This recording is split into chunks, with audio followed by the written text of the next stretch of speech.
people have been asking, oh, what does the 2022 midterms show for us? Do the Republicans have any chance in 2022?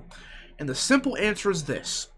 My opinion is, no matter what happens with Trump or Biden or whoever becomes president, the Republicans will have a red wave no matter what. And this may sound crazy. Why do you think there'll be a red wave if Trump wins? Very simple. Redistricting, Republicans running good candidates finally, and the Democrats kind of just collapsing or imploding with each other. Because the Democrats after this election are going to lose Orange Man bad voters. They're not going to do this again, right? The Orange Man vote, while small, is effective in more down ballot races. The Orange Man bad vote is more effective in House and Senate races. Not really for presidency, that's bullshit, but for House seats and Senate seats. That's where it's effective. Now, this is what I believe the House map will look like. Now, we don't have the districts, so this is what I do think the House will look like after 2022. I think Republicans will have around 240 in the House.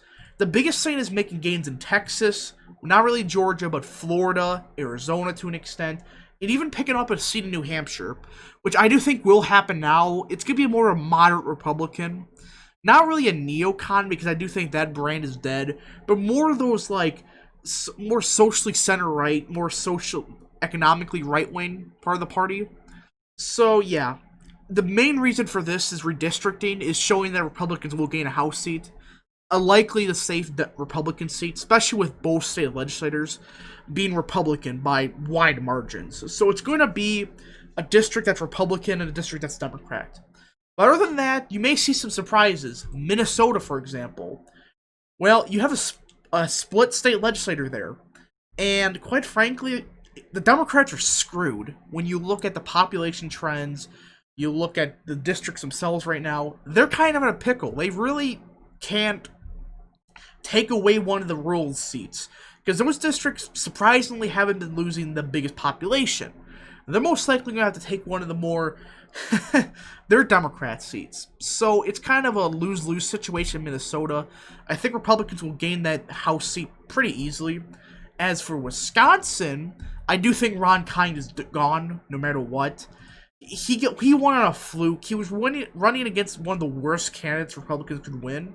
Like, his policies are okay, but his ads were just bad. They were just baffling bad of a campaign. But Ron Kind will be done, I think. You can already tell by what happened in Minnesota with the Democrat there that I can't think of the top of my head, who usually won there, but he's a moderate Republican, voted against impeachment. Well, he got wiped out. So Ron Kind, I think, is going to be done in Wisconsin after this year. I see Republicans making gains in Michigan, Pennsylvania, a little bit in Virginia, maybe a House seat. Colorado, they can make a decent gain in. I think they could flip one at Oregon. The issue with redistricting for the Democrats is, well, you're not going to be able to redistrict that Republican seat out. You're probably going to have to give the Republicans a second House seat.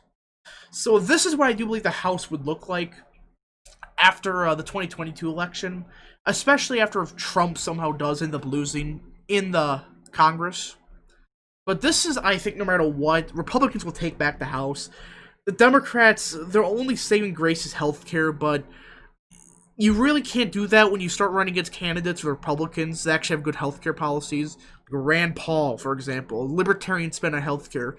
I think, personally, it's the best healthcare plan Republicans would run with. Do I agree with some of the stuff in it? No, but the general idea is it's good. So the Democrats are losing the Orange Man bad vote in the healthcare vote, eventually. Especially the Orange Man bad vote. So now this is really where we stand. The House, I do think, flips no matter what. And that's important to Republicans. So I do think Republicans will win back the House. Depends by how much. I do think 230, 240 will be the range. And yeah. But now we have to take a look at as a conservative populist movement. Who do we primary out in 2022? And what are some potential flips for the Republicans if they run good candidates? Well, I'm about to show you. So the major thing is this. Republicans should stick with basically only 4 candidates in the entirety of 2022. Ron Johnson, though he kind of like was kind of abandoned Trump to an extent. I don't agree with some of the stuff he did, like with the stimulus. Ron Johnson is the best choice in Wisconsin, and he still has that populist appeal. And the only thing he kind of did cringe on was a stimulus bill. But other than that, he's the only one actually holding hearings, and people are saying that he's not gonna be like, oh, I challenge this election. I do think he will. He's just been kind of quiet about it. I don't think he wants to bring it up that much. But I do think we should not focus on Ron Johnson. He's probably the best Republican we got here left. Chuck Grassley, he's old, but I do think he'll run for another 6 years. He's going to win no matter what. Rand Paul, do not touch Rand Paul. He should be the new Senate Majority Leader. Do not touch him. You keep him there. And the last one is Kennedy in Louisiana. Now, some of his issues are kind of meh. But overall, he's the only Republican really fighting for Trump. And has continuously supported Trump and defended him through all his bullshit. So these are the 4 Republicans you really can't touch. So you gotta see where we go with this. And with Georgia, they have 2 seats on this map because of special election. Quite frankly, Purdue, I think, will win at the end of the day, so we're just gonna keep that there. You can't primary him out till 2026. However, Loeffler, who I do think will also win, will need a primary challenger. She's useless, she's a robot, she's just there. She doesn't do anything. Now, let's go through everybody else that should get challenged. Yeah, let me just quickly do this map. Yeah, this is what the Republicans should do. Pretty much challenge every single Republican in the Senate. These are all spineless cowards that need a primary challenger, need to get removed from office for being completely useless. Now, we have to take a look at the possible pickups, the Republicans. And you look at 2016, and the Republicans do actually have 3 to possibly 4 different states they could try to make inroads in. New Hampshire, which is kind of a iffy one. It is starting to trend a bit more Democrat, which is a surprise. Colorado, they could make a last hurrah there. Maybe run a Republican there that's actually America First, and is actually not shit like the Republican they ran in 2016. Glenn was just useless. I don't know why the Republicans ran him. Arizona, that's the easiest one, I think. With the John McCain of the Arizona GOP nearly dead, based on what we're seeing from the Arizona GOP, with them challenging the election, I do think Republicans will run a good candidate there. I trust Arizona GOP to pick the right candidate, because they're the only ones that are actually fighting this.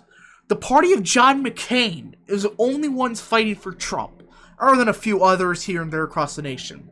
In Nevada, yes, Mastro may be a decent candidate, or a strong candidate, I should say, but you notice that you got around 4% of the independent vote, right?